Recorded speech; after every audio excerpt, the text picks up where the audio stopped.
राधा स्वामी जी। बाणी बाणी मीराबाई जी की। आज की सत्संग वीडियो का विषय है नाम की कमाई या परमात्मा के रस में कब और कैसे डूबा जाता है। किस प्रकार हम उस परम तत्व के रस से, उस खुमारी से पूरी तरह से ओतप्रोत हो सकते हैं। तो चलिए इसी विषय के संदर्भ में आज की सत्संग वीडियो आरंभ करते हैं। गुरु प्यारे सत्कारयोग सत्संगत जी, इससे पहले भी आज से 2-4 दिन पहले एक सत्संग फरमाया गया था जिसमें हमने ये समझा था कि जो नाम की खुमारी है वो हम पर क्यों नहीं चढ़ती है। तो उसके बारे में भी हमने जाना था कि क्यों नहीं चढ़ती है और ये भी जाना था कि कैसे चढ़ती है। तो आज हम मीराबाई जी के इन शब्दों में आगे बढ़ेंगे और जानेंगे कि अब परमात्मा की नाम की कमाई के रस में डूबा किस तरह जाता है। आगे बढ़ने से पहले आप सभी के चरणों में मेरा प्रणाम स्वीकार करें, क्योंकि आप सभी परमात्मा हो। मेरे लिए तो परमात्मा हो। चाहे तुम लोग चोर हो, बेईमान हो, चाहे साधु हो, संत हो, सन्यासी हो, अच्छे हो, बुरे हो, कोई भी हो, मुझे इससे कोई फर्क नहीं पड़ता, क्योंकि तुम सभी में अलग अलग ढंग से परमात्मा लीला कर रहा है, अलग अलग तरीकों से। तो मुझे इससे कोई लेना देना नहीं कि तुम लोग पापी हो या पुण्यात्मा हो। मेरे लिए तो तुम सब परमात्मा ही हो। तो आप सभी से विनम्र निवेदन प्रार्थना कि अपने अपने गुरु महाराज को याद करिए, किसी शांत और एकांत स्थान पर बैठिए और इस सत्संग का आनंद उठाइए। सबसे पहले तो ये जान लेना बड़ा ही जरूरी है कि भक्त की भाषा किस तरह की होती है।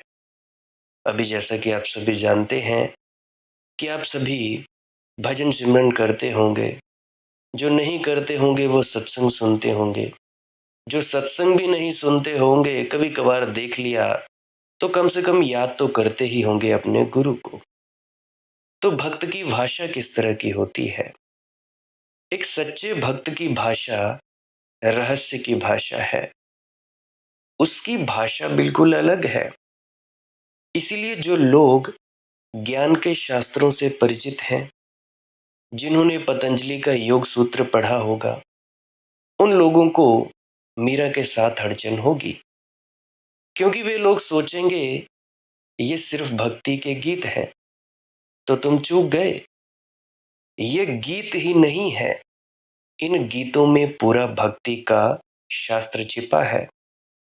लेकिन भक्ति का शास्त्र अपने ढंग से प्रकट होता है। अब जैसे शराबी चलता है, लड़खड़ाता है, ऐसा ही भक्त भी चलता है, लड़खड़ाता है, पांव कहीं रखता है, रख कहीं होते हैं, बोलता कुछ है, मुंह में जीभ लड़खड़ाती है। उसके लड़खड़ानेपन को देखकर अगर तुम दूर हट गए भक्त के, तो परम रहस्य से वंचित हो जाओगे। तुम्हें टटोल कर खोजना पड़ेगा। अब बहुत से ऐसे होंगे जो मुझे शुरू शुरू में सुनते होंगे, सुना, गालियां निकाली या किसी को रुचा नहीं, तो चलो उन्होंने छोड़ दिया। फिर उसके बाद फिर उनकी जिंदगी में अलग परिस्थिति आई, फिर से ऐसे मोड़ पर खड़ा कर दिया कि मालिक की मौज नामक सत्संग यूट्यूब चैनल फिर सामने कर दिया। फिर सुना, फिर गालियां निकाली, फिर छोड़ दिया। करते गए फिर कुछ ऐसी बात सुनने को मिली, ऐसा रसा स्वादन सुनने को मिला, चखने को मिला रसा स्वादन, कि फिर अब छोड़ नहीं पाए। सुनते हैं तो सुनते हैं। अब अगर मैं सच बताऊं तो कभी कभी मैं पुरानी सत्संग वीडियो ही, जो कभी बड़ी पुरानी होती है, तो उसी को ही डिलीट करके नए में डाल देता हूं। ऐसा मैं क्यों करता हूं? इसीलिए करता हूँ क्योंकि कुछ आंटियाँ हैं, वो मुझे डाँट देती हैं कि ओए सत्संग नहीं डाला आज, तो इसीलिए मुझे करना पड़ता है। बाकी क्षमा माफ़ी, क्योंकि पुराने सत्संगों को फिर से सुनाने की चेष्टा करवाता हूँ। नया उस दिन मैं कर नहीं पाता, कुछ न कुछ या तो मालिक की मौज होती है या मैं कहीं गया हुआ होता हूँ या कभी नींद आ जाती है, तो इसी कारण कभी-कभी नया नहीं डाल पाता हूँ। तो अगर पुराना भी सुनना पड़े तो उसके लिए माफ़ी। तो चलिए आगे बढ़ता हूँ। मीरा के जो ये वचन हैं, जो ये मीरा के वचनों के माध्यम से परमात्मा के रस में आप लोगों को डुबोने की कोशिश करूँगा, तो इन वचनों में खुमारी टटोलना, रसास्वादन टटोलना सब है, लेकिन साफ-सुथरा नहीं। रेखाओं में बँटा हुआ नहीं, वर्गों में विभाजित नहीं, सब मिश्रित है। सब एक दूसरे में घुला-मिला पड़ा है, लेकिन थोड़ी अड़चन भी होती है और कभी किसी ने भी मीरा के इन वचनों को इस तरह समझाने की कोशिश भी नहीं की है, जैसा मैं चाहता हूँ कि तुम लोग समझो। लोग समझते हैं गीत हैं, अब जैसा कि तुम लोग यूट्यूब पे देख लेते होगे, मीरा के बहुत सारे भजन हैं, गाने हैं, तो तुम लोग सोचते हो कि ये जीने के लिए नहीं है। लोग सोचते हैं ठीक है, गुनगुना लो, पैसा बना लो, कभी मौज में मस्ती में, लेकिन इससे जीवन शैली थोड़ी निर्मित होगी। परंतु मैं तुम लोगों से कहना चाहता हूँ, जीवन शैली इनमें छिपी पड़ी है। हाँ, थोड़ा श्रम करना होगा, थोड़े पर्दे उठाने होंगे, घूंघट में ही राज है। घूंघट देखकर ही मत लौट जाना, घूंघट के भीतर अपूर्व रहस्य छिपा हुआ है। लेकिन जो घूंघट उठाएगा, उसको ही रहस्य मिलेगा। तो पहली तो बात ख्याल में रखो, तू ऐसे सर खुशो सर मस्त मय कदे में आ। भक्ति को समझना हो तो मस्ती शर्त है। तू ऐसे सर खुशो सर मस्त मय कदे में आ। डूबे हुए आओ, रस विभोर हो जाओ, नाचते हुए आओ, गीत तुम्हें घेरे रहें, तो ही तुम मीराबाई जी से संबंध जोड़ पाओगे। सोचते हुए मत आओ, सोचे कि मीरा से दूर छिटक जाओगे। अब जैसे कई लोग हैं जो मेरी बातों को समझने की चेष्टा करते हैं, बुद्धि के माध्यम से समझने की चेष्टा करते हैं, इशारा मैं कहीं करता हूँ, समझ कुछ और जाते हैं। अब जैसे मानो कि मैंने सूरज की तरफ इशारा किया उंगली से, उंगली दिखाई कि वो रहा सूरज। अब जो बुद्धिवादी हैं, वो ये समझेंगे कि उंगली की जो टिप है, जहाँ पे उंगली खत्म होती है, जहाँ से टीका लगाया जाता है, कि यहाँ पे तो कोई सूरज है नहीं। बुद्धिवादी ऐसा कहेंगे और वो कहेंगे कि यार मनदीप, तूने तो उंगली वहां को पॉइंट की, उस दिशा में, तू कहता है कि वहां सूरज है, तो तेरी उंगली पर तो हमें कोई सूरज दिखाई नहीं पड़ता। तो ऐसा ही बुद्धिवादियों का खेल है। जो व्यक्ति बुद्धि में रहकर मुझे सुनने की कोशिश करेगा, उसके भीतर में मेरे शब्द नहीं जा पाएंगे। शब्द नहीं जा पाएंगे, मस्ती नहीं आएगी, अमृत नहीं झरेगा और वो उलझ जाएगा और किसी न किसी दिन इस चैनल को छोड़कर किसी और चैनल पर जाएगा। अब मैं किसी को बांधता तो हूं नहीं, किसी को रस्सियां डाली हुई हैं मैंने, जिसने जिसको सुनना है वो सुने, क्योंकि मैं ये चाहता हूं कि तुम लोग बाकियों से तो मुक्त हो ही, तुम लोग मुझसे भी मुक्त हो जाओ। इसलिए मैं किसी को रोकता नहीं। अब बहुत से हैं जिनके मेरे पास व्हाट्सएप नंबर पड़े हैं, ब्रॉडकास्ट लिस्ट में डाला हुआ है, उनको मैं अलग अलग संतों महात्माओं की वीडियोस भेजता रहता हूँ। ऐसा नहीं कि मैं खुद की भेजता हूँ, टेलीग्राम पे भी देख लेना, मैं और संतों को भी भेजता रहता हूँ, क्योंकि मैं नहीं चाहता कि तुम सब मुझसे बंधो। मैं बस इतना ही चाहता हूँ कि तुम लोग ये जान पाओ कि एक संत के अलावा भी और संत हैं। इस भ्रम में मत रह जाना कि इस दुनिया में एक ही पूर्ण संत है, कि तुम्हारा जहां मर्जी से जो भी गुरु है वही पूरा है। और भी बहुत सारे पूरे संत हैं। तो जो जो मुझे व्हाट्सएप पे ब्रॉडकास्ट में डालने को कहते हैं, मैं उनको लिंक्स वगैरह रोज़ भेज दिया करता हूँ। तो ये कोई ऐसा नहीं है कि भाई इसमें मैं कोई पैसा वगैरह लेता हूँ कि टेलीग्राम पे इतना ज्वाइन करो। ना, ना, ना, कोई ज़रूरत नहीं। फ्री में लो, व्हाट्सएप पे चाहे मुझे मैसेज करो, चाहे जो मर्ज़ी करो और चाहे यूट्यूब के माध्यम से सीखो। वैसे मैं यूट्यूब के कम्युनिटी में भी डाल दिया करता हूँ। तो जो कोई भी बुद्धि से समझने की चेष्टा करेंगे, वो ना समझ पाएँगे। हृदय में उतरना पड़ेगा, पूर्ण हृदय से सुनना पड़ेगा। अब कुछ लोग कहते हैं कि हमें समझ नहीं आता जी। बहुत अच्छा। अच्छा हुआ कि तुम लोगों को समझ नहीं आता। अरे मस्ती तो आती है, तो मस्ती से संबंध बनता है। मीरा से भी मस्ती से संबंध बनेगा। डगमगाते हुए आओ, शराब पीते हुए आओ। अब ये जो मैं सांस क्रिया तुम लोगों को रोज-रोज बताता हूँ, या मैं कहता हूँ कि तुम लोग चुपचाप मौन होकर बैठ जाओ। कुछ मत करो। ना कुछ करना है, ना कहीं जाना है, ना पाना है। बस मौन होकर बैठ जाओ। इसी मौन में उतरते-उतरते वो नशा आएगा, वो मस्ती आएगी। बस फिर मुझे सुनते जाना। मुझे सुनने के बाद नशा डबल हो जाएगा, या किसी और संत महात्मा को सुनना और तिगुना, चौगुना, 5 गुना, 6 गुना नशा होता जाएगा। इतना नशा हो जाएगा कि आँख खोलनी पड़ेगी।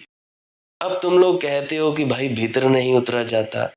फिर तुम लोग कहोगे, अजी परमात्मा से प्रार्थना है थोड़ी देर को तो बाहर निकाले, काम धंधे तो हम करें। पर इतना ज़रूर जान लेना, एक बार तुम लोगों ने अपनी बागडोर उस परम तत्व पर छोड़ दी, तुम्हारे काम धंधे अपने आप ही होते जाएंगे। वो बेहतर जाता है, बहुत बेहतर जानता है तुमसे। अब तुम लोग परेशान हो जाते हो कि जी हमारे बच्चों का क्या होगा, इसका क्या होगा, उसका क्या होगा। अब मान लो कि अभी तुम लोग मर जाओ, क्या कर लोगे? कुछ करोगे? बिल्कुल नहीं कुछ कर पाओगे। सीधे ज़मीन पर फ्लैट पड़े रह जाओगे। तुम्हारे बच्चे होंगे या रिश्तेदार होंगे, रोएँगे, पीटेंगे, चिल्लाएँगे। कोई ज़्यादा ख़ास होगा तो वो ज़्यादा चिल्लाएगा। फिर क्या होगा? अर्थी पर लदे 4 कंधों पर या 6 कंधों पर। अजी मेरी दादी जी तो बड़ी भारी थी, 6 कंधों पर ले जाना पड़ा था, मेरी बुआ जी को भी। अपनी आप बीती बताता हूँ, तो 6 कंधों पर जाओगे या 4 कंधों पर जाओगे, शमशान में या तो तुम लोग जला दिए जाओगे या कब्रों में दफना दिए जाओगे। और क्या होगा? क्या हो जाएगा?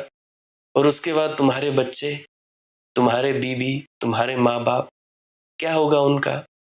वही होगा जो होना चाहिए था।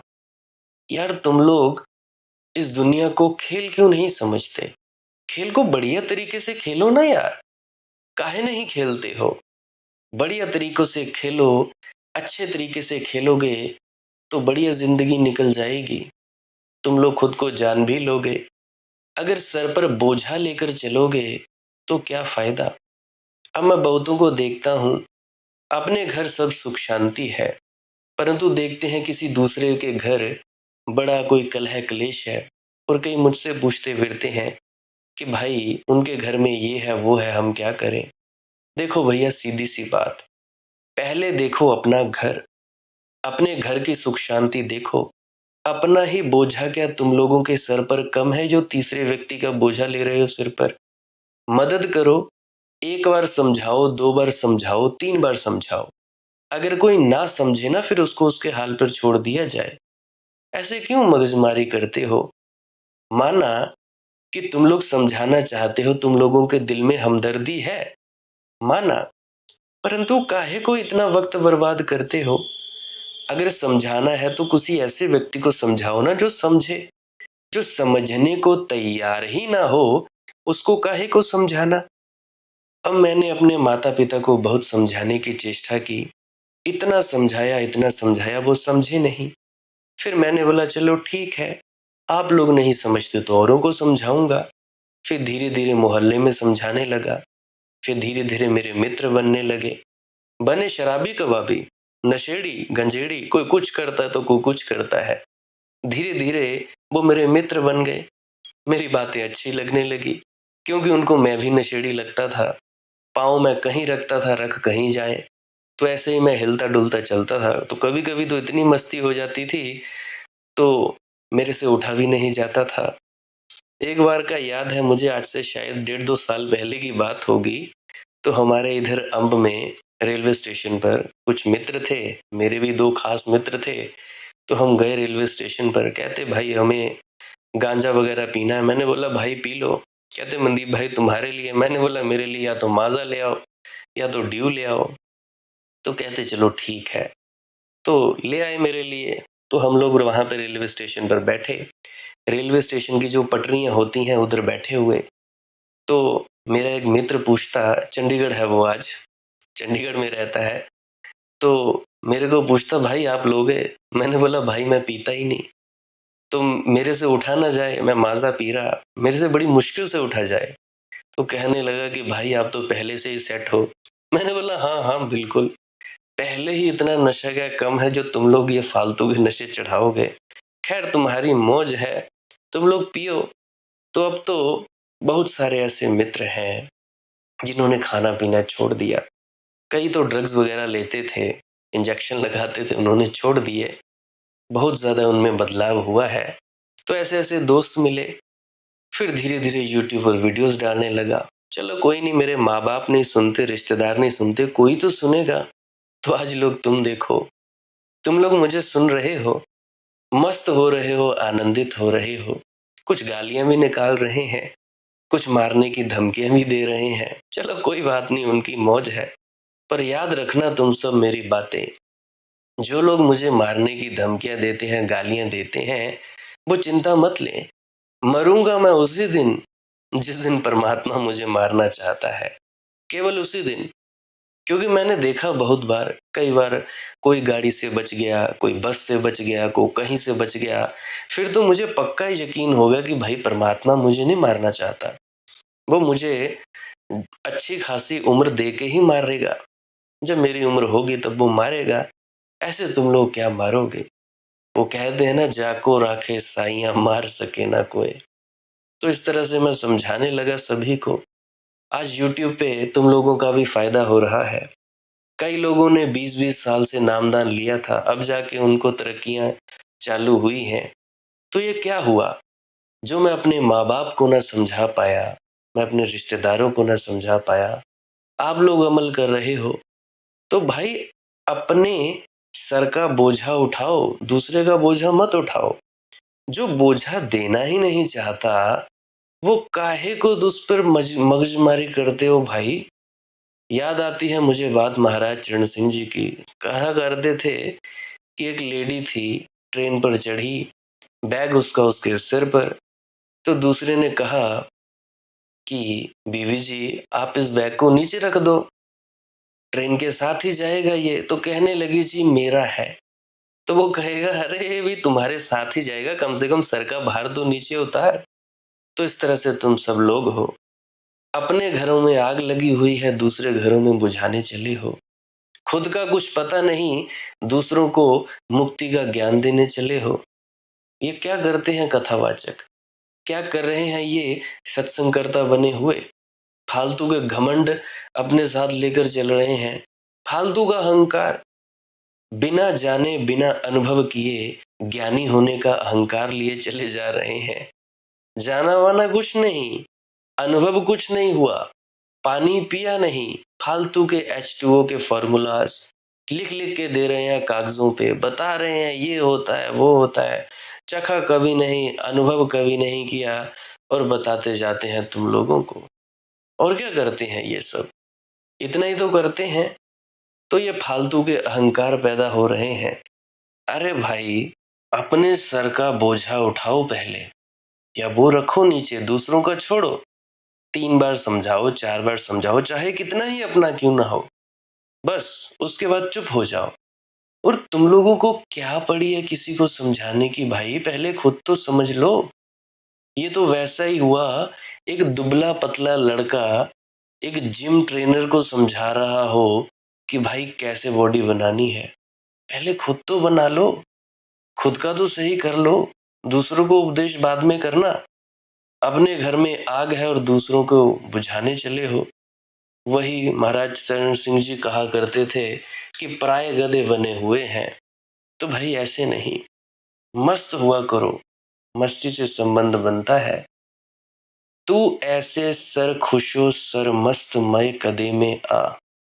ये मय कदा है, ये मीरा का जो मंदिर है मधुशाला है। ये पंडित का मंदिर नहीं है, सत्संग कर्ताओं का मंदिर नहीं है या सत्संग सेंटर है। ये मस्तों का मंदिर है कि मुस्कुरा के तुझे हर नजर सलाम करे। नाचते हुए आओ यार, आओ भाव से भरे हुए आओ, प्रफुल्लता से आओ, प्रसाद से आओ, तो मीरा से संबंध जुड़ने में जरा सी भी देर न लगेगी। ऐसे ही जिन भी तुम संतों महात्माओं के पास जाते हो जाओ। तुम्हारा नाचता हुआ हृदय आया तो उधर जो मालिक है, मालिक के भक्त और प्यारे हैं, वो तो नाच ही रहे हैं। उसी तरह से मीरा की वाणी को भी समझना हो तो तुम नाचता हुआ हृदय लेकर आओ। वैसे तो मीरा नाच ही रही है और तुम भी नाचो, तो ही मीरा से मिल सकोगे। नाचते क्षण में ही मिल सकोगे। तुम बुद्धिमान बने खड़े रहे तो तुम्हारे बीच और मीरा के बीच जमीन आसमान का अंतर होगा। उस अंतर को कम करना संभव नहीं है। हयात रक्स करे नगमे रूह से उठे। तुम्हारे चारों तरफ अस्तित्व नाचता हुआ हो और तुम्हारे प्राणों से गीत उठते हो, ऐसी कला हो तो मीरा को समझ सकोगे। बातें सरल है मीरा की, कठिन तो होंगी ही कैसे। भक्त कठिन बात बोलता ही नहीं, भक्त तो सरलतम बोलता है। सीधी सीधी बात, सीधा साफ सत्य, कोई उलझन नहीं, कोई ज्यादा संस्कृत की शब्दावली नहीं, कोई ज्यादा फालतू की मगजमारी नहीं। बिल्कुल साफ और सरल सीधा। लेकिन तुम नाचो, पिघलो, सरल हो जाओ, तो ही सरल को समझ पाओगे। तुम कठिन रहे, कठोर रहे, तुम तर्क जाल में घिरे रहे, तुम बुद्धि में अकड़े रहे, तुम ज्ञानी की अकड़ से भरे रहे, तो भक्त से संबंध न जुड़ेगा। अब एक मेरे मित्र हैं, डेरा ब्यास के अंदर से हैं, तो उन्होंने जब मुझे कॉल किया, जब उनको सारी सारी बात बताई, तो वह मुझसे कहने लगे कि ये तो बड़ी सरल बात है। तो मैंने कहा हाँ, ऐसी ही सरल बात है। और आपको क्या लगता कि मैं क्या बताता। सरल बात समझना बड़ी कठिन है, क्योंकि तुम लोगों की बुद्धि इतनी कठिन है कि भाई वो सरल बात को समझती ही नहीं। अब मैं सीधी सीधी साफ बातें कहता हूँ, सीधी सरल, तो कईयों की समझ में आती नहीं। अभी कुछ हैं जो तीसरी चौथी पास हैं, उनको कुछ भी पता नहीं, अनपढ़ हैं, निपट, वो मेरी बातें बड़ी अच्छी तरह से समझ पाते हैं। अभी कुछ पढ़े लिखे भी हैं जो पीएचडी तक टीचर्स जा चुके हैं, वो अब हुए अनपढ़, तब अब जाके उनको मेरी समझ आने लगी। देखो बात मेरी सीधी सादी है, क्योंकि मैं ज्यादा पढ़ा लिखा नहीं, तो मैं बात भी कहाँ से पढ़े लिखों की करूंगा। वही देसी भाषा की बात, वही अपनी हिमाचली शुद्ध हिंदी में बातचीत करूंगा, क्योंकि अगर पहाड़ी में बात करूंगा तो वो आपको समझ नहीं आएगी। तो शुद्ध हिंदी ही बिल्कुल पर्याप्त है, सही है। तो मैं कहता हूं कि भाई तर्क जाल में मत घिरे रहो, तुम ज्ञानी की अकड़ से मत भरे रहो, तो भक्त से संबंध न जुड़ेगा। भक्त जैसे हो तो ही संबंध जुड़ेगा, नहीं तो तुम्हें लगेगा कि भजन है, ठीक है, सुंदर है, मीरा के संगीत में बांधे जा सकते हैं। मैं तुमसे कहना चाहता हूं, इतना ही कहा तो तुमने मीरा को ना समझा। मीरा कोई गायिका नहीं है, ना कोई नर्तकी है। मीरा ठीक वैसी है जैसे बुद्ध हैं, जैसे महावीर हैं, जैसे क्राइस्ट हैं। पर महावीर और बुद्ध के वचन ठीक ठीक सीढ़ियों में विभक्त हैं, कदम दर कदम। मीरा के वचन ऐसे विभक्त नहीं है, नहीं हो सकते। इसलिए मीरा के साथ अन्याय हुआ है। लोगों ने इतना ही समझा कि ठीक है, अच्छे गीत गाए हैं, भाव भरे गीत हैं, आंसू निकाल लेते हैं, लेकिन इन भावनाओं में जीवन का पूरा शास्त्र है, जीवन की शैली है, जीवन को बदलने की कला और कीमिया है। ऐसा लोगों ने नहीं सोचा है। वही मैं तुमसे कहना चाहता हूँ, उसी ढंग से तुम सोचो। अब जैसे मीणा की वाणी है, सखी मेरी नींद नसानी हो। महात्मा बुद्ध कहते थे, आदमी सोया हुआ है, मूर्छित है। महावीर कहते थे, आदमी प्रमाद में है, उसे जगाना है।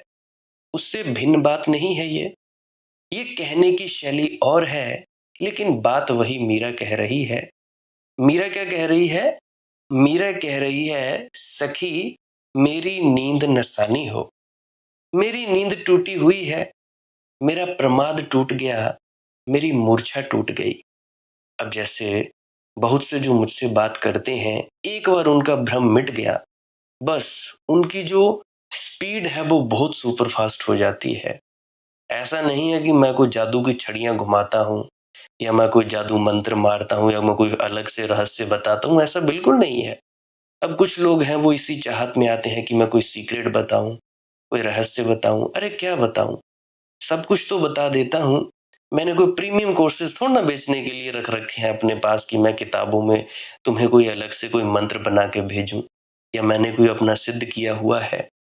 अरे आप लोगों की तरह बिल्कुल साधारण हूं, बिल्कुल। मेरे पास कोई भी ऐसी खास बात नहीं है। बस फर्क इतना है कि जागृता आ गई और तुम लोगों की मूर्छा अभी टूटी नहीं। कईयों की टूट गई तो अभी वो मस्त हैं, आनंदित हैं, मस्ती में झूमते हैं। उनकी जीभ थकती नहीं शुक्र करते करते। कुछ ऐसे हो गए हैं। तो भाई, मीरा की मूर्छा टूटने का ढंग अलग है। महावीर की टूटी है अथक ध्यान से, और मीरा की टूटी है अहर्निश प्रेम से। मगर नींद तो टूटी है। महावीर ने संकल्प से तोड़ी है, श्रम से तोड़ी है। इसीलिए महावीर की संस्कृति श्रमण संस्कृति कहलाती है। अथक श्रम किया है, अपने संकल्प को जगाया है, जूझे हैं, योद्धा हैं। इसीलिए बर्धमान से महावीर उनका नाम हो गया। वह मार्ग योद्धा का है। जैसे कोई दूसरे से लड़ता है, ऐसे महावीर अपनी नींद से लड़े हैं, छिन्न भिन्न कर डाला है नींद को। मीरा ने भी नींद को तोड़ दिया है, लेकिन लड़ी जरा भी नहीं। संकल्प का कोई उपयोग नहीं किया है, समर्पण का उपयोग किया है। नींद टूट गई प्रभु की याद में, प्यारे की याद में। किसकी बदौलत? अपने सदगुरु की बदौलत। याद इतनी सघन हो गई, तीर की तरह चुभ गई हृदय में। नींद आए तो आए कैसे? और मैं तुमसे कहना चाहता हूं कि मीरा का मार्ग महावीर के मार्ग से ज्यादा रसपूर्ण है। श्रम की कोई जरूरत नहीं। जहां बिना श्रम के हो सकता हो, वहां संकल्प की कोई जरूरत नहीं है। जहां समर्पण से बात बन सकती है, वहां किसी और बात की क्या जरूरत? जहां हार कर जीत मिलती हो, वहां लड़ने की क्या जरूरत? जहां याद करने मात्र से सदा सदा की नींद टूट जाती हो, वहां और किसी तरह के उपाय, विधि विधान की कोई जरूरत नहीं। मीरा के पास कोई और विधि विधान नहीं है, आवश्यक भी नहीं है। जिसके पास प्रेम है, उसके लिए कोई विधि आवश्यक नहीं है। प्रेम काफी है, काफी से ज्यादा है। सारी विधियां जो करती हैं, वह अकेला प्रेम कर देता है। विधियों की विधि है प्रेम। अब एक और बात मुझे याद आई। अब बहुत से ऐसे साधक हैं, बहुत से ऐसे ध्यानी सज्जन हैं, स्त्रियां पुरुष हैं, बच्चे बूढ़े हैं, जो ये सोचते होंगे अपने मन में कि अजी हमारी चढ़ाई और तरक्की इसलिए नहीं हो रही, पता नहीं कितने कर्मों का जाल है, ये है हमने पाप कर्म किया है, फलाना ढिकाना किया है। सब बकवास। अब मुझे एक बात बताओ तुम लोग। अब जैसा कि हवा है, हवा, ऑक्सीजन, उसमें बहुत सारी अलग अलग मात्राएं हैं। ऑक्सीजन, नाइट्रोजन, कार्बन डाइऑक्साइड, अलग अलग चीजें हैं। ऑक्सीजन की जो मात्रा है, जो शुद्ध हवा है, वो सभी के लिए क्या एक जैसी है या नहीं? एक जैसी है ना? पापी के लिए भी उतनी ही हवा है और जो पुण्य आत्मा है उनके लिए भी उतनी ही हवा है। अब जो सूरज है, क्या सूरज रोशनी देने से पापियों को मना कर देता है कि मैंने जी पापियों को रोशनी नहीं देनी और पुण्यात्माओं को, संतों महात्माओं को रोशनी देनी है? क्या जो धरती है वो पापियों को, जो एग्रीकल्चर लैंड है हमारा, जो किसानी वाला एरिया है, किसानी करने वाले खेत हैं, क्या जो धरती है पापियों को उससे फसल उगाने नहीं देती? कि चलो जी, मैं पापियों को फसल उगाने नहीं देती, मैं सिर्फ फसल उगाने देंगी पुण्यात्माओं को या संतों महात्माओं को। क्या ऐसा है? क्या पानी भेदभाव करता है पापी और पुण्यात्मा में? चोर, बेईमान, साधु, संत, सन्यासी, किसी में भी भेदभाव करता है? तुम लोग कहोगे कि बिल्कुल नहीं। तो तुम लोग ये कैसे सोच सकते हो, अगर ये मैटीरियलिस्टिक चीजें सभी के लिए एक जैसी हैं, तो परमात्मा को उपलब्ध होना तुम्हारे लिए कैसे अलग है? तुम लोग सोचो तो, ये क्षुद्र जैसी चीज, ये बाहरी सांसारिक चीजें सभी के लिए बराबर उपलब्ध हैं, तो तुम लोग कैसे सोच सकते हो कि परमात्मा का उपलब्ध होना कर्मों पर निर्भर है? अजी, तुम लोग ही अपने आप को बिल्कुल ही बद से बदतर बनाए हुए हो। तुम लोगों के कर्म थे, किसी सच्चे पीर पैगंबर का सानिध्य मिला, गए उसके पास, नामदान लिया, सत्संग सुना, मार्गदर्शन मिला। अरे मूर्खो, अगर तुम्हारे कर्म अच्छे नहीं होते तो क्या तुम लोगों को नामदान या मार्गदर्शक मिलता? बिल्कुल नहीं मिलता। तो अगर तुम लोगों को मिल गया है तो इसका क्या मतलब है कि पात्रता तुम लोगों में है। तुम लोग ही खुद हो जो अपने आप को ना जगाने में सक्षम हो, खुद ही नहीं जगाते हो खुद को, और फिर दोष देते हो कर्मों को। क्या जी हमारे कर्म अच्छे नहीं है? अरे मूर्खो, अगर कर्म अच्छे नहीं है तो क्यों देते कोई नामदान, कोई संत सदगुरु तुम लोगों को? काहे को तुम लोगों के सामने सत्संग आते किसी व्यक्ति के? काहे को संत सदगुरु सत्संग फरमाते? काहे को कोई मार्गदर्शक तुम्हारे लिए प्रकट हो जाता? क्यों? अरे भाई, तुम लोग पात्र हो। नामदान अगर दिया है, गुरु दीक्षा किसी ने दी है, तो तुम लोगों को कुछ सोच समझकर ही दी होगी। वो तो मूर्ख नहीं, देने वाला तो जानता है कि किसको देना है किसको नहीं देना। अगर तुम लोगों के कर्म ऐसे भारी होते कि भाई तुम लोगों के अंदर पहुंचने में या जागृत होने में अड़चन डालते, तो भाई सदगुरु तुम्हें नामदान ही क्यों देता?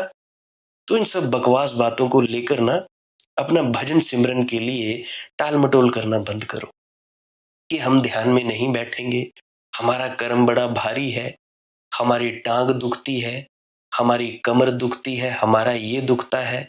सब बकवास की बातें। माना कि दुखता है, जैसा भी संभव हो वैसा प्रयास करो। प्रयास क्या करना है? अपने आप को जागृत करो।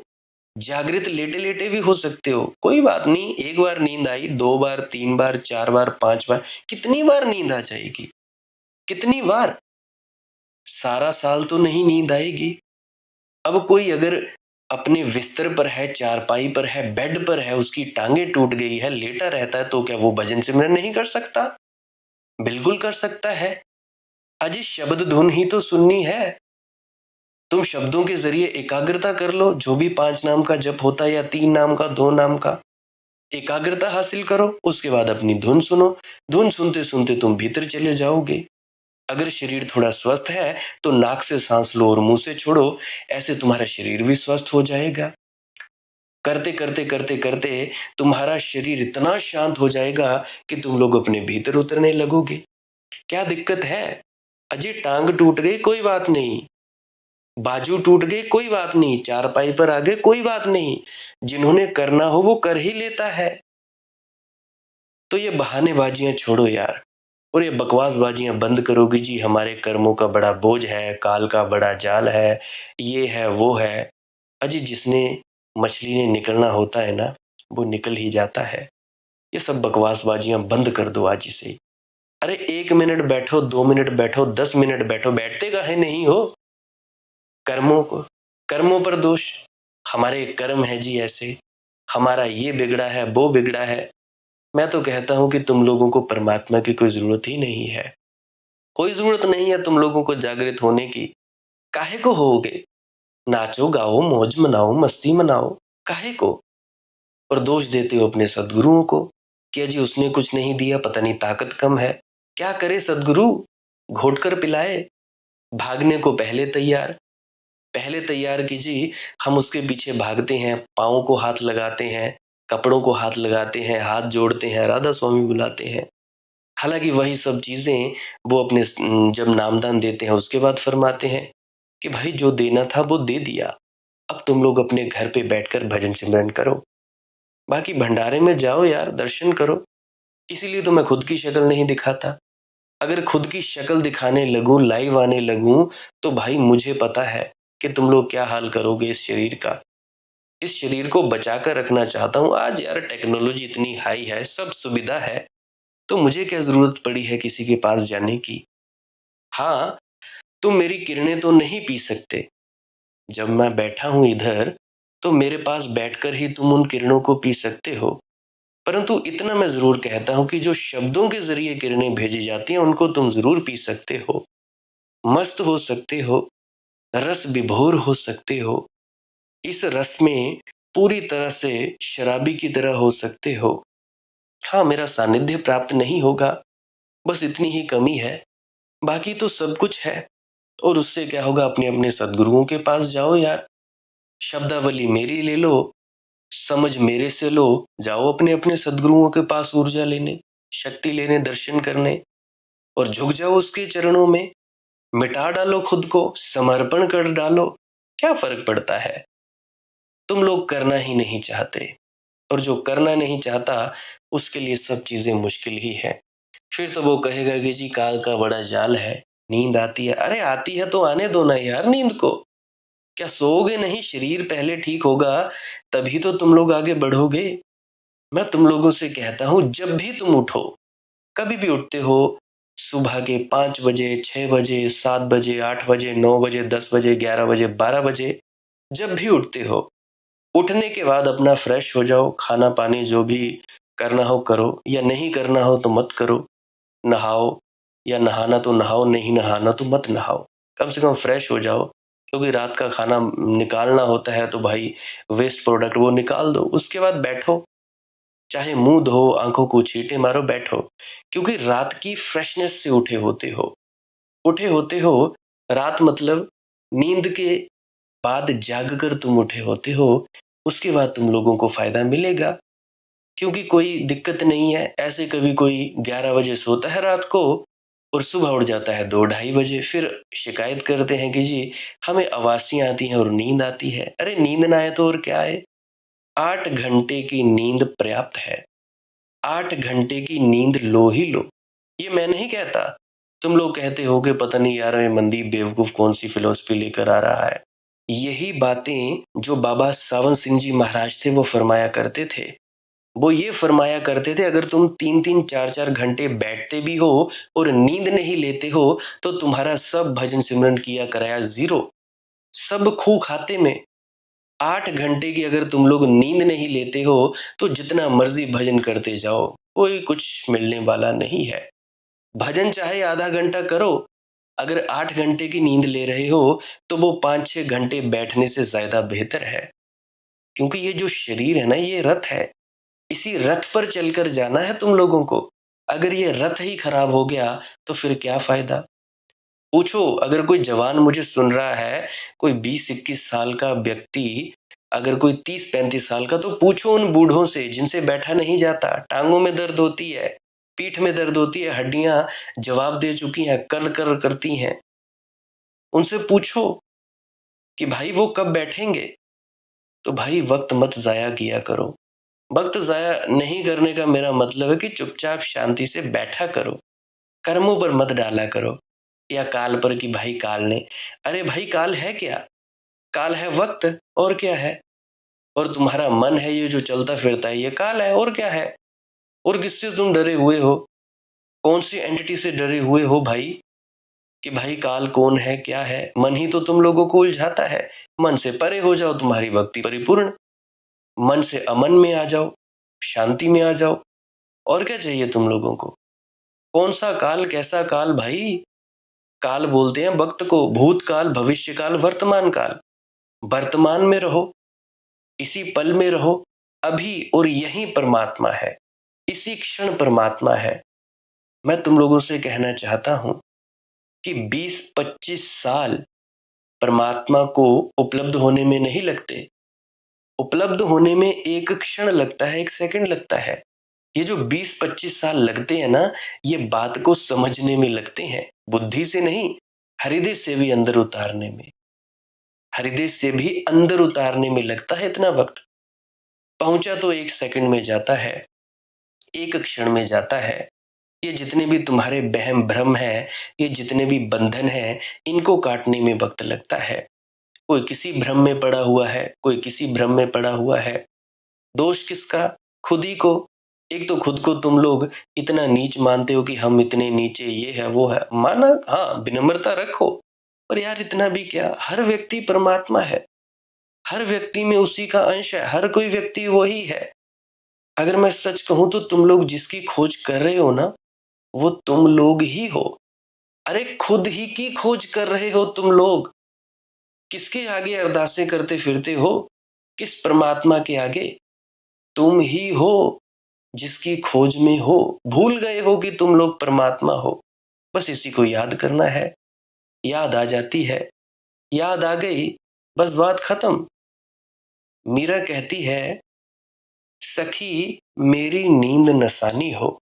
मीरा कहती है, मेरी नींद टूट गई, नींद आती ही नहीं। इससे तुम इतना ही मत समझ लेना कि रात मीरा बिस्तर पर बैठी रहती है, सोती नहीं। अब जानो ये नींद क्या है। तुम जब आंखें खोले हुए होते हो, राह पर चलते हो, दुकान पर बैठे, तब भी तुम क्या जागे हो? नहीं। कोई ज्ञानी इस बात से राजी नहीं कि तुम जागे हो। तुम सोए हो, तब भी तुम सोए हो। बिस्तर पर तो तुम सोते ही हो, दुकान में भी तुम सोते हो, मंदिर में भी तुम सोते हो, सत्संग सेंटरों में, डेरों में भी तुम सोते हो। आंख खोलने से कुछ नींद के टूटने का संबंध नहीं है।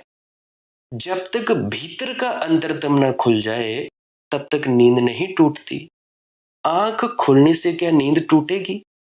नींद बड़ी सघन है। आंख खुली रहती है और तुम सोए रहते हो। राह पर चलते वक्त तुम जागे हुए थोड़े ही चल रहे हो। क्यों? हजार विचार चल रहे हैं, हजार सपने और वासनाएं भीतर चल रही हैं, और तुम उन्हीं में तल्लीन हो। बाहर भी चलते जा रहे हो और भीतर भी ना मालूम कितने विचारों की परतें तुम्हें छुए हुए हैं। कितने बादलों में तुम ढके हो। तुम्हारा सूरज बादलों के बाहर नहीं है। तुम्हारे अंतस चेतन में कोई रोशनी नहीं हो रही है। सब तरफ अंधेरा है। किसी तरह चल लेते हो अभ्यासवश। इस चलने को तुम जागना मत समझ लेना। जागने का अर्थ होता है, जब तुम चल रहे हो तो तुम सिर्फ चल ही रहे हो और तुम्हारे भीतर एक भी विचार नहीं है। कोई बादल नहीं तुम्हारे चित्त के आकाश पर। तुम्हारे भीतर की ज्योति बिना धूम्र के, कोई धुआं नहीं आसपास, धूम्र रहित ज्योति है। तो तुम जागे हुए हो। अब पतंजलि ने 4 अवस्थाएं कही हैं, सुषुप्ति, स्वप्न, जागृत और तुरीय। तुरीय ही असली जागृत अवस्था है। जिसको हम जागृत कहते हैं उसे तथाकथित जागृत कहते हैं पतंजलि। नाम मात्र को जागृत, कहने मात्र को जागृत, वस्तुतः जागृत नहीं। सिर्फ बुद्ध जागे हुए होते हैं। जब बुद्ध चलते हैं तो सिर्फ चलते हैं। जब बुद्ध भोजन करते हैं तो सिर्फ भोजन करते हैं। बुद्ध माने संत। बुद्ध से, महात्मा बुद्ध से अकेले में कोई ये मत कर लेना कि मैं सिर्फ महात्मा बुद्ध की बात कर रहा हूं। बुद्ध यानी जो जगा हुआ। जब संत महात्मा बुद्ध सुनते हैं तो भाई सिर्फ सुनते हैं। जब वे बोलते हैं तो वे सिर्फ बोलते हैं, क्योंकि संतों, महात्माओं, बुद्धों की मौजूदगी सदा वर्तमान क्षण में होती है। इसको जागरण कहा गया है। महात्मा बुद्ध ने तो जागरण के ऊपर पूरा शास्त्र निर्मित किया है। विपස්සना का ध्यान और सारी अनापान सती योग की प्रक्रिया जागने के लिए है। मीरा भी जब कहती है, सखी मेरी नींद नसानी हो, तो वह उसी नींद की बात नहीं कर रही है जो रात तुम बिस्तर पर सोते हो तब आती है। उतनी की ही बात करे तो साधारण स्त्री है, फिर कुछ विशिष्ट नहीं हुआ। विश्वविद्यालयों में मीरा के पद पढ़ाए जाते हैं और यही समझाया जाता है कि वह उसी नींद की बात कर रही है। रात सो नहीं सकती क्योंकि उसे प्यारे की याद आ रही है। इतना ही नहीं, विश्वविद्यालयों में मनोवैज्ञानिक हैं जो कहते हैं कि ये तो किसी तरह का कामशुदा है, ये दमित वासना है। ये मनुष्य के प्रति जो प्रेम होना चाहिए, जैसे साधारण आदमियों का होता है, इसी को मीरा ने श्री कृष्ण के ऊपर आरोपित कर लिया है। ये तो काम वासना का ही रूप है। ये जो कृष्ण है, ये मीरा की वासना का ही रूप है, ऐसा मनोवैज्ञानिक कहते हैं। और जो मनोवैज्ञानिक से राजी ना हो, वे भी इससे दूर नहीं जाते कि मीरा रात सो नहीं पाती। जैसे प्रेमी नहीं सो पाते, करवट लेते हैं, ऐसे मीरा भी करवट लेती है। इतना ही समझा तो मीरा के साथ तुमने अन्याय किया। मीरा कहती है, नींद टूटी हुई मेरी नष्ट हो गई, नसानी अब लाख उपाय करूं तो भी सो नहीं सकती। श्री कृष्ण ने गीता में कहा है, या निशा सर्वभूतायाम तस्याम जागृति संयमी। जो सबके लिए रात्रि है, सब भूतों के लिए रात्रि है, वहां भी जो योगी है वह जागता है। इसका यह अर्थ नहीं कि कृष्ण कभी सोते नहीं, कि जब सब सो जाते हैं तब वे अपने कमरे में कोने में खड़े रहते जागते रहते हैं। सोते हैं, शरीर सोता है, लेकिन कृष्ण जागे रहते हैं। शरीर थक गया, विश्राम में चला गया, लेकिन भीतर एक चेतना सजग रहती है। तुम जागे जागे भी सोए रहते हो, योगी सोया सोया भी जागा रहता है। यही भोगी और योगी का भेद है। भोगी जागा लगे तो भी समझना कि सोया है, योगी सोया लगे तो भी जानना कि जागा है। भोगी ऊपर की आंखें खोलता है, भीतर सोया रहता है, योगी बाहर की आंखें बंद कर लेता है, भीतर जागा रहता है। मीरा भी उसी योग की परम दशा में है, लेकिन उसका मार्ग बड़ा अलग है। पतंजलि से, कृष्ण से, महावीर से और बुद्ध से। तुम ये जानकर हैरान होगे कि वह कृष्ण की आशिक है, कृष्ण के पीछे दीवानी है, लेकिन उसका मार्ग कृष्ण के मार्ग से बड़ा अलग है।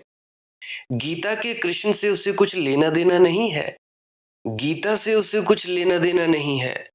उसका मार्ग कृष्ण से बिल्कुल अलग है। वह प्रेम से जागी है। उसने बिरह की जो क्षमता है मनुष्य के भीतर, उसका सहारा लेकर जागरण साध लिया है। ऐसा समझो, तुम्हें किसी से प्रेम हो जाए तो रात नींद नहीं आती, करवट लेते हो, याद आती है, प्रियजन पास होता, मित्र पास होता। मीरा ने इसी सामान्य क्षमता का परम उपयोग कर लिया है। जब साधारण प्रेम में रात नींद खो जाती है, तो मीरा ने उस असाधारण प्रेम को पैदा कर लिया है कि सारी नींद खो जाए, रात की ही नहीं दिन की भी, सोने की ही नहीं जागने की भी। नींद ही नसा जाए, नींद ही नष्ट हो जाए।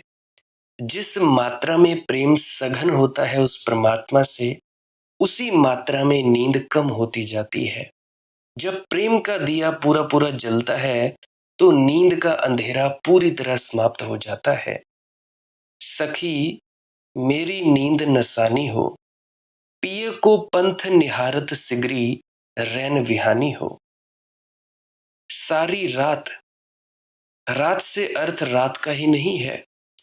रात से अर्थ है जीवन की वह दशा जो हमने सोए सोए बिताई है। तुम्हारे लिए अभी भी रात है, संसार रात्रि है, जहां लोग सोए हैं और सपने देख रहे हैं। हजार हजार तरह के सपने, धन के, पद के, प्रतिष्ठा के, यहाँ तक कि कोई आध्यात्मिक गुरुओं के होने के भी सपने देख रहा है कि हम कथावाचक हो जाएं, ये हो जाएं, वो हो जाएं। लोगों को पता नहीं कि लोग क्या कर रहे हैं, क्यों कर रहे हैं, किस लिए कर रहे हैं, किए जा रहे हैं।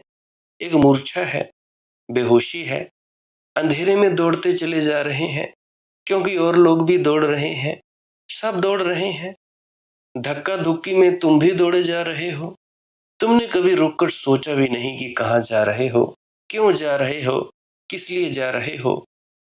मैंने सुना है एक जगह लोग फुटबॉल खेल रहे थे और एक आदमी भागा हुआ आया और भीड़ में उसने चिल्लाकर कहा कि क्या कर रहे हो रामकिशन, तुम्हारे घर में आग लगी है। और जो आदमी फुटबॉल हाथ में लिए था उसने वहीं पटकी और भागा, एकदम भागा, पसीना पसीना। रास्ते पर आकर हांफता हुआ खड़ा हो गया और बोला, किसी और से नहीं, और तो वहां कोई था नहीं, अपने आप से बोला कि अरे मैं क्यों भाग रहा हूं, मेरा नाम तो रामकिशन है ही नहीं। घर में आग लगी है, इस बात ने चोट की कि वह यही भूल गया कि मेरा नाम रामकिशन है कि नहीं। तुम अपनी जिंदगी में ऐसे बहुत मौके पाओगे। तुम्हारी पूरी जिंदगी ऐसी ही बातों से भरी है। तुम क्यों भागे जा रहे हो भैया? क्यों धन के पीछे भाग रहे हो? और लोग भाग रहे हैं इसीलिए। क्यों पद के पीछे भाग रहे हो? और लोग भाग रहे हैं। सभी ऐसा करते हैं, इसीलिए तुम भी ऐसा कर रहे हो। अभी कल ही परसों मेरी पत्नी मुझसे कह रही थी कि लोग कहते हैं, कि बहुत सारे कहते हैं कि भाई तुम्हारा पति बहुत ही ज्यादा अच्छा है। तो मैंने बोला ये लोग हैं कौन, मुझे जरा मिलवाना इन लोगों से। कौन कौन कह रहा है कि मैं बहुत अच्छा हूँ, और उन्होंने मेरे में क्या देख लिया मैं अच्छा हूँ। एक ही पहलू देखा, बुरा तो नहीं देखा मेरा पहलू। कभी मैं बुरा भी था, जब वो जान जाएंगे तब मुझे कहना कि लोग मेरे बारे में अच्छा कहते हैं कि बुरा कहते हैं। उसी तरह से तुमने अपने जीवन को कोई दिशा जाकर नहीं दी। होश पूर्वक तुमने निर्णय नहीं लिया क्या करना है। ये जीवन इतना बहुमूल्य है और इसे तुम कौड़ियों में लुटा रहे हो। और तुमने एक बार भी रुककर नहीं सोचा है, क्षण भर को बैठकर भी नहीं सोचा कि इस बहुमूल्य जीवन का कोई सदुपयोग हो जाए, ये ऐसे ही न चला जाए कूड़े करकट में। कुछ निश्चित ही इससे उपलब्धि हो, निष्कर्ष निकले। निश्चित ही धन मिलने से निष्कर्ष नहीं निकलेगा। हाँ, जरूरत पूरी हो जाएगी और उसके बाद से अगर ज्यादा हो जाए तो भाई चिंता भी आएगी। धन यहीं पड़ा रह जाएगा और तुम चले जाओगे तो निष्कर्ष तो उससे निकलने वाला नहीं। तुम लोग अपने बच्चों के लिए देके जाओगे, आने वाली पीढ़ियों के लिए देके जाओगे। भोगोगे कब भैया? जो धन कमाया उसे भोगो भी। मैं कई दफा कहा करता हूँ, एक बार पहले भी मैंने बात बताई है कि मैं गया, मेरे मित्र की बहन की शादी थी। अम्ब से है वो, यहाँ पे अम्ब एक जगह है तो वहां से है वो। तो वहां पे गया, हम सब्जी मंडी गए। मैं था, वो था और एक और दोस्त था। तो हम तीनों गए, तो मैं देखता रहा। तो सब्जी मंडी गया, तो सब्जी मंडी मैंने देखा और उनसे, जो भाई वहां पे बैठे होते हैं, तो उससे पूछा कि भाई तुम सुबह कितने बजे आते हो? कहने लगा कि जी मैं अब 4-5 बजे आ जाता हूँ। तो मैंने बोला भाई घर कब जाते हो? कहने लगा यार 10-11 बजे। तो मैंने बोला कि भाई कमाते कितने हो? तो कहने लगे कि भाई कमा ही लेते हैं महीने का 1-2 लाख रुपया। मैंने बोला चलो कोई बात नहीं, फिर भी इतना एस्टिमेट ठीक है, कमाते तो हो तुम ज्यादा ही होगे, पर मैंने फिर भी अनुमान रख लिया कि चलो ठीक है 2-3 लाख ही कमाता होगा। फिर मेरे दिमाग में एक ख्याल आया कि यार ये रात को 10-11 बजे घर को जाता है, सुबह फिर से 4-5 बजे उठाता है, छुट्टी ये नहीं करता, तो फिर ये इस पैसे का करता क्या होगा? भोगेगा कब इसको? जोड़ जोड़ के रखे जाएगा और इसके बेटे ऐश प्रस्ती करेंगे, नशों में पड़ेंगे या कुछ ना कुछ उल्टी सीधी हरकतें करेंगे, गाड़ी लेंगे, कुछ और लेंगे, कुछ और ऐसे वैसे हरकतें करेंगे, तो ये कब भोगेगा? तो फिर मैं बड़ा हैरान हुआ कि भाई इंसान कैसे जाल में पड़ा है, क्योंकि भाई ये जाल ही बड़ा खतरनाक है, पता ही नहीं लगता। भोगोगे कब? अरे भाई 10 रुपया तो तुम लोग भोग नहीं सकते तो कमाते काहे के लिए हो? 40 साल तुम लोग लगाते हो कमाने में, 40 साल अपनी हेल्थ खराब करके, अपना स्वास्थ्य खराब करके तुम कमाने में लगते हो। पैसा कमा लिया, फिर अगले 40 साल तुम बीमारियों में लगाते हो। तो फिर क्या फायदा हुआ भाई उस पैसे का? जब भोगोगे नहीं तो फायदा क्या हुआ? इतने पैसे का करोगे क्या? खाओगे वही 2 रोटी। कितना सा पेट है तुम लोगों का?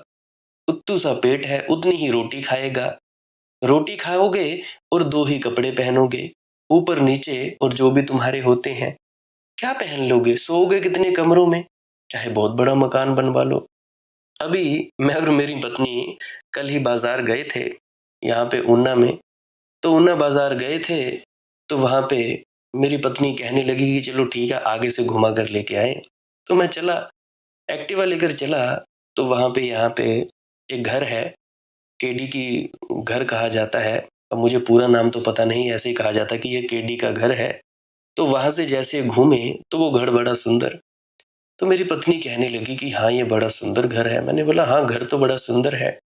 फिर मैं अपनी सोच में पड़ गया कि यार ये एक व्यक्ति, इसके कितने बेटे होंगे? चलो मान लिया दो बेटे होंगे। दो बेटे होंगे तो ये कितने कमरों में सोता होगा, क्या खाता होगा?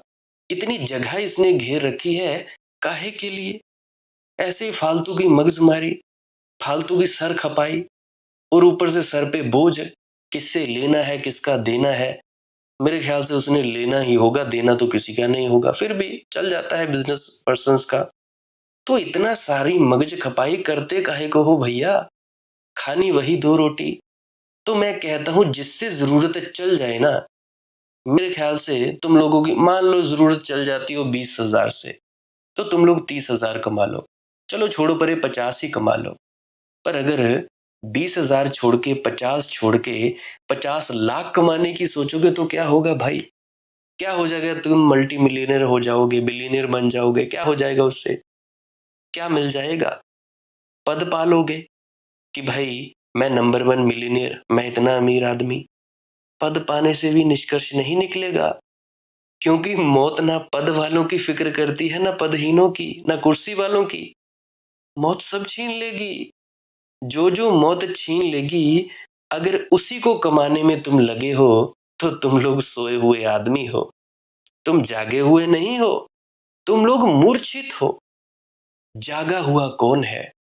जागे हुए के बारे में मैं कल के वीडियो में विस्तार से चर्चा करने की कोशिश करूंगा। आज के लिए बस इतना ही। भजन सिमरन किया करें और श्वास क्रिया किया करें। भजन सिमरन क्या है? सिमरन और भजन दो अलग अलग हिस्से हैं। है एक ही बात, पर दो अलग अलग कदम हैं। जैसे सीढ़ी के स्टेप कह दो, ऐसा कह सकते हैं। सिमरन क्या है? सिमरन है शब्दों का जाप करना, जो आपको आपके सदगुरु द्वारा दिए जाते हैं। चौकड़ी मारी, बिना हिले डुले बैठे, या दीवार के साथ अपनी पीठ लगा ली, या लेटे लेटे जपते रहे जपते रहे जपते रहे। जब एकाग्रचित हो जाओ, 70,000 विचार न चलकर एक विचार चले, ये सिमरन का राम राम राम राम राम का। फिर क्या करना है?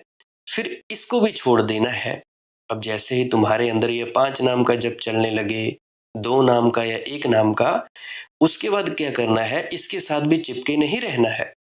फिर अगली सीढ़ी, अगली सीढ़ी क्या है? फिर इस शब्द को भी त्याग देना है। ये जो जप है ना, इसको भी छोड़ देना है। ये छूटेगा कैसे? अंतस में सीटी जैसी, साए साए जैसी, सन्नाटे जैसी आवाज सुनाई देगी। किसी भी कान से सुनाई दे सकती है, आती है माथे के बीच में से, पर सुनाई किसी भी कान से दे सकती है। तुम लोग इसकी भी फिक्र मत करना। जब भी फुर्सत मिले तो सुनना। पहली बात, अगर 24 घंटे सुने। जब तुम भजन सिमरन के लिए बैठे हो तो थोड़ी देर सिमरन कर लो, उसके बाद दूसरा कदम भजन के लिए बैठ जाओ। भजन के लिए अगर आसन बदलना हो तो बदल सकते हैं, नहीं बदलना हो तो कोई दिक्कत की बात नहीं। और जो कानों में उंगलियों का सिलसिला है, वो आप हेडफोन से अपना वो सिलसिला हटा सकते हो, हेडफोन लगा सकते हो, ईयर प्लग लगा सकते हो, जैसा आपको सुविधापूर्ण हो वैसा करिए। मतलब तो हमें सिर्फ शब्द धुन सुनने से है। तो दूसरा कदम शब्द धुन सुननी है। शब्द धुन सुनते सुनते क्या नहीं करना है? देखो, सबसे पहली बात तो किसी भी शकल पदार्थ को याद नहीं करना है, और उस वक्त शब्दों का जाप बंद कर देना है। फिर से कह रहा हूं, सिमरन करते वक्त शब्दों का जाप करें, और भजन में बैठते वक्त या शब्द धुन धुन सुनते वक्त शब्दों का जाप बंद कर दें। कोई भी शकल पदार्थ कोई आंखों के सामने नहीं आनी चाहिए। अंधेरे में ही रहो। कुछ नहीं जब दिखता तो वही सच्चा ध्यान है। अगर कुछ दिखे तो वो मन है, माया है। और ये बात तुम लोग याद रखना कि हम इस शब्द को देखने वाले हैं, सुनने वाले हैं, इसके प्रकाश को और ध्वनि को। ये शब्द को देखने वाला कौन है? आप हो। अब इसी को जानना, जो तत्व इस शब्द को सुनता है और देखता है, इसी को जान लेना सच्चा आत्मज्ञान है। कहते हैं ना कि हमारी आत्मा की दो शक्तियां हैं, सुरति है, निरति है, ऐसे कुछ कहा जाता है ना, सुनने की और देखने की शक्ति है। तो ये जो शक्ति है, ये जिसकी है उसको जान लेना सच्चा आत्मज्ञान है। तब जाकर मालिक की पहचान होती है।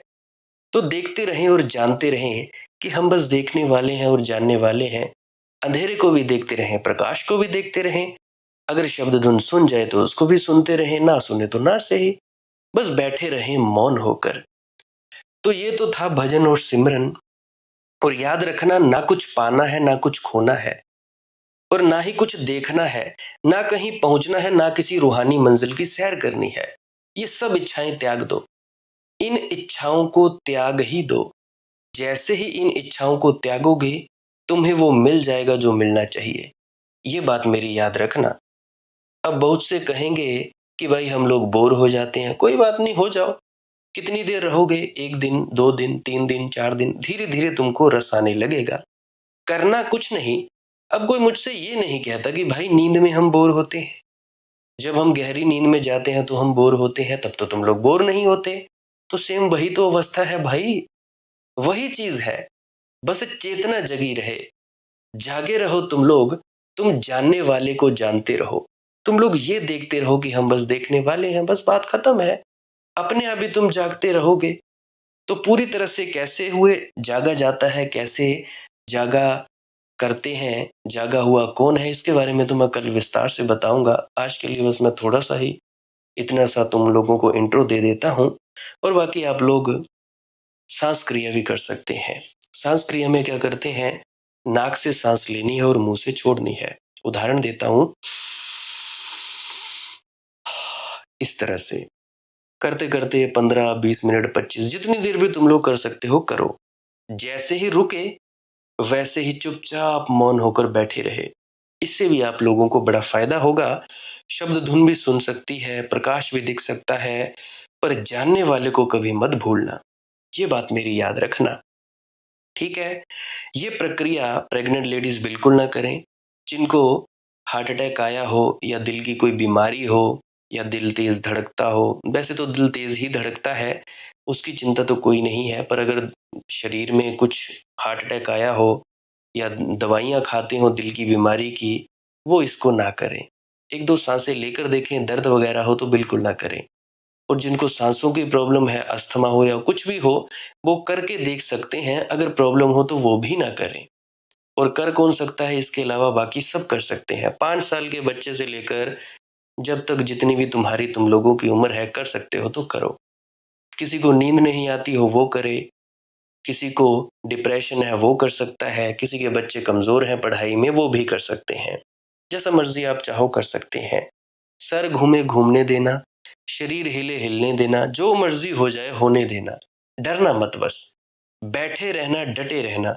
आंख खोलनी ही नहीं है, चाहे कुछ भी हो जाए ना, बिल्कुल नहीं खोलनी है।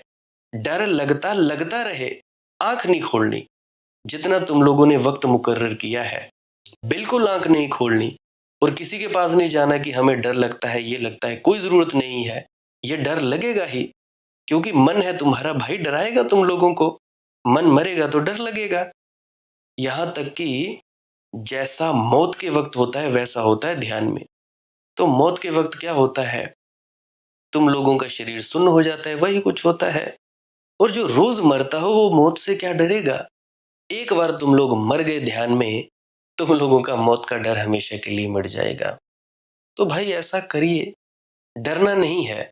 कुछ भी हो जाए, मार्गदर्शक जो सच्चा होगा वो तुम लोगों से कुछ मांगेगा नहीं, तुम लोगों को हाथ तक नहीं लगाएगा। बिना हाथ लगाए ही जिसने जो देना है वो देता है। बाकी भजन सिमरन करते रहिए। अगर सदगुरु पर पूरा विश्वास है, भरोसा है, तो आपका बाधा होता ही चला जाएगा, बढ़ते ही चले जाओगे।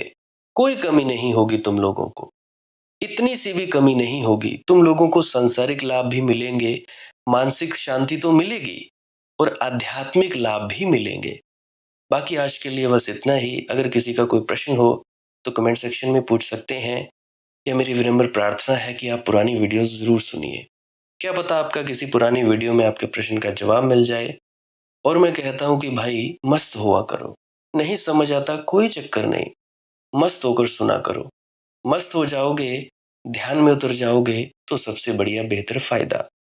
लाइक कर सकते हैं इस वीडियो को अगर आप जी को ये वीडियो से कुछ सीखने को मिला है, और कमेंट सेक्शन में राधा स्वामी ज़रूर लिख सकते हैं। सब्सक्राइब कर सकते हैं इस चैनल को अगर रोज़-रोज़ नए-नए सत्संग सुनना चाहते हैं। सत्संग का वक्त रहता है सुबह 5 बजे, तो जो कोई खुशकिस्मत भाग्यशाली जीव है वो सत्संग का आनंद उठा सकता है। शेयर करना हो तो कर सकते हो अपने मित्रों परिजनों तक, नहीं तो आपकी मौज है। बस आनंदित रहिए, मस्त रहिए, नशे में रहिए। नाम खुमारी नान का चढ़ी रहे दिन रात, कभी ना उतरे। मस्त रहें, आनंदित रहें। आप मुझे इतने अंत तक सुनते हो, इतने अंत तक सुनने के लिए आपका बहुत बहुत शुक्रिया, बहुत बहुत धन्यवाद। अंत में आपसे इजाज़त चाहता हूँ। आप सभी के भीतर बैठे परमात्मा को मेरा प्रणाम स्वीकार करें। राधा स्वामी जी।